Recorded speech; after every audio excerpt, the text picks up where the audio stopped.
रही बात ये कि कंसंट्रेशन नहीं बनती है, तो कंसंट्रेशन क्यों नहीं बनती है, इसके 2-3 कारण होते हैं।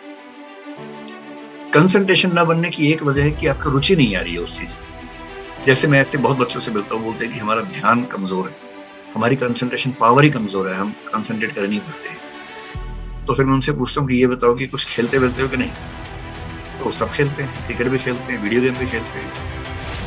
तो जब मैं उनसे पूछता हूँ कि वीडियो गेम खेलते समय कंसंट्रेशन कैसी रहती है, पबजी खेलते समय जब हत्याएं करते हैं सामने कई लोगों की, उस समय कंसंट्रेशन कैसी रहती है? तो उस समय उनकी कंसंट्रेशन जबरदस्त रहती है, मतलब दशमलव में भी ध्यान भंग नहीं होता उसमें। क्रिकेट खेल रहे हैं, बैटिंग कर रहे हैं, सामने बॉलर आ रहा है, बॉल लेके 1 सेकंड को भी ध्यान भंग नहीं होता, अच्छे से ध्यान लगा, बॉलिंग में भी, फील्डिंग में भी, बैटिंग में भी, सब में ध्यान लगा, बस पढ़ाई में नहीं लगता है। अगर आपका ध्यान हर जगह ठीक से लग रहा है, पढ़ाई में ही नहीं लग रहा है, तो इस समय से कंसंट्रेशन पावर की कमी नहीं है। आपकी कंसंट्रेशन पढ़ाई में इसलिए बन रही क्योंकि आपको उसमें इंटरेस्ट नहीं, आपको उसमें रुचि नहीं है। तो अगर दिक्कत रुचि की है तो 2 समाधान है। पहला, पहले वो सेगमेंट्स भरिए जिनमें रुचि बनती है, जैसे संविधान में रुचि आमतौर पर लोगों की बन जाती है, सोसाइटी में बन जाती है, तो पहले वो विषय पढ़ लीजिए जिसमें रुचि बनती है। और दूसरा तरीका ये है कि विषय को बदल बदल के पढ़िए, कि 2 घंटा एक विषय पढ़ा, फिर 2 घंटे में विषय चेंज कर लीजिए, फिर 2 घंटे में विषय चेंज कर लीजिए, तो रुचि बनी रहेगी। दूसरा, कंसंट्रेशन भंग होती है इसलिए क्योंकि आप खुद को मशीन की तरह इस्तेमाल करने लग जाते हैं। अगर कोई आपके आसपास आपसे ये कहे कि मैं तो 6 घंटे रात भर पढ़ता रहा इतनी कंसंट्रेशन से कि 1 सेकंड को हिला भी नहीं, तो ये सब बेकार की बातें हैं। आमतौर पर ऐसा नहीं होता है। कुछ देवताओं को छोड़ दें तो मनुष्य योनि में ऐसा आमतौर पर नहीं होता है। देव योनि की बातें, देवता लोग ऐसा करते होंगे। कुछ लोग आपसे ये भी कहेंगे कि मैं तो इतना ध्यान से पढ़ रहा था, पड़ोस से बारात गुजर गई, पता भी नहीं चला मुझे, तो पड़ोस में ढोल नगाड़े बज रहे थे, पता भी नहीं चला, मैं तो इतना ध्यान से पढ़ रहा था, ध्यान भी नहीं आया। कुछ तो और 30 मार खा होते हैं कि रात को मैं इतना ध्यान से पढ़ रहा था कि लाइट चली गई, तब भी नहीं पता चला मुझे, तो इतनी गहराई से पढ़ रहा था। ऐसे मूर्खों की बातों में नहीं आना है, ये सब बेकार की बातें हैं। सामान्य नियम ये है कि कंसंट्रेशन 50 मिनट से ऊपर किसी का नहीं रहता अगर गहराई से पढ़ रहे हैं। हर 50 मिनट, हर 55 मिनट, हर 1 घंटे के बाद ब्रेक जरूर लीजिए। 1 घंटा पढ़िए, ब्रेक लीजिए। जैसे मैं तो, मेरी कंसंट्रेशन ठीक ठाक है, बहुत बुरी नहीं है, मेरी मेमोरी भी ठीक ठाक है, बुरी नहीं है।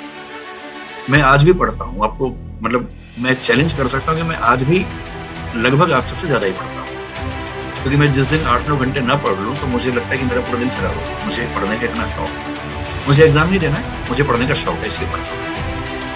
मुझे आज तक याद नहीं है कि मैंने कभी आधा घंटा भी लगातार पढ़ाई की।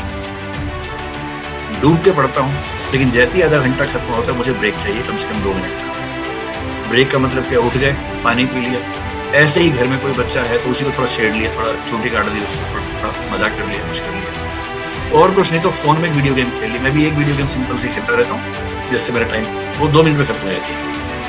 वो कूल एक गेम होती है, वो खेलता हूँ।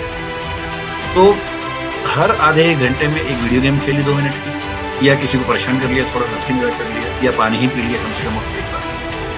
इतना होते ही दिमाग फ्रेश हो जाता है, फिर आप उसी कंसंट्रेशन के लेवल पर फिर से पढ़ते हैं। तो आप में से जो 6 घंटे लगातार पढ़ते हैं वो दरअसल पढ़ते नहीं है, केवल टाइम गुजार रहे हैं। ऐसा मत कीजिए। 1 घंटा मैक्सिमम पढ़िए, विषय बदल बदल के पढ़िए, बीच बीच में हंसी मजाक करते रहिए, और कुछ नहीं, व्हाट्सएप का एक आप मैसेज बीच में देख लीजिए आधे पौने घंटे बाद, तो पढ़ाई ठीक से होगी। कंसंट्रेशन कमजोर होने की तीसरी वजह ये होती है कि आप किसी उधेड़-बुन में हैं, कोई स्ट्रेस है, आप पढ़ाई कर रहे हैं लेकिन चिंता है कि मैसेज क्यों नहीं आया, उसका अब तक आ जाना चाहिए था, चिंता ये उस समय हो रही है। या चिंता ये है कि माँ की तबीयत कैसी है, बाबूजी को तनाव तो नहीं है। अगर ऐसा कोई तनाव है तो पहले पढ़ाई छोड़ के उसको निपटा लीजिए वहां पे। अगर तनाव है कि माँ की तबीयत कैसी है, माँ को फोन कर लीजिए। बाबूजी तनाव में हो तो बाबूजी को फोन करके बात ही कर लीजिए अच्छे तरीके से। किसी का मैसेज नहीं आ रहा है तो इतना ईगो मत रखिए, मैसेज करके पूछ ही लीजिए भाई मैसेज क्यों नहीं आया, फिर मैसेज आ जाएगा, निश्चिंत होकर फिर पढ़ाई कर लीजिए उसको। क्योंकि आपकी उम्र में तनाव भी तो बहुत सारे रहते हैं, इतने सारे तनावों को झेलते हुए पढ़ाई करनी होती है। तो अगर कोई ऐसा डिस्ट्रैक्शन है किसी वजह से कि वो क्या सोच रहा होगा, वो क्या कर रही होगी, बाबूजी क्या कर रहे होंगे, तो पहले उसको निपटा लीजिए, फिर पढ़ने बैठिए। तो कोई एक्सटर्नल सोर्स ऑफ डेविएशन अगर है जिसकी वजह से कंसंट्रेशन नहीं, उसको खत्म कीजिए। तो ठीक है, कंसंट्रेशन भी एक ऐसी चीज है जो अभ्यास से आती जाती है। शुरू में कम होगा, धीरे धीरे बढ़ेगा, बढ़ते बढ़ते फिर एक लेवल ऐसा आता है जहां आपको कभी कभी सच में 1 घंटा, 1.5 घंटा एहसास ही नहीं होगा, कितना टाइम निकल गया है। कभी-कभी ऐसा होने लगेगा। और जिस दिन आपको ऐसा होने लग जाए ना कि खेल वाला ध्यान, जो मेडिटेशन का लेवल खेलने में आता है, विवेकानंद जी ने कहा था कि ध्यान करने का सबसे बढ़िया तरीका है खेलो। पूरी चेतना एकाग्र होती है खेलने के समय। आप पाएँगे कि एक समय के बाद पढ़ने में भी लगभग उस लेवल का कंसंट्रेशन बनने लगेगा, लेकिन टाइम लगता है। थोड़ा अभ्यास कीजिए, मेहनत कीजिए, हो जाएगा। एक अतिरिक्त उपाय कुछ लोग ये कहते हैं कंसंट्रेशन बढ़ाने के लिए कुछ दवाइयाँ आती हैं, जड़ी-बूटी हैं, चाहे तो उनका सेवन कर लीजिए और चाहे तो मेडिटेशन का अभ्यास कर लीजिए। उन सब का नाम मैं नहीं बताऊँगा, लेकिन हाँ, अगर आप चाहें तो ट्राई कर सकते हैं। मेरा उनमें बहुत विश्वास नहीं, ये आपकी चॉइस की बात है।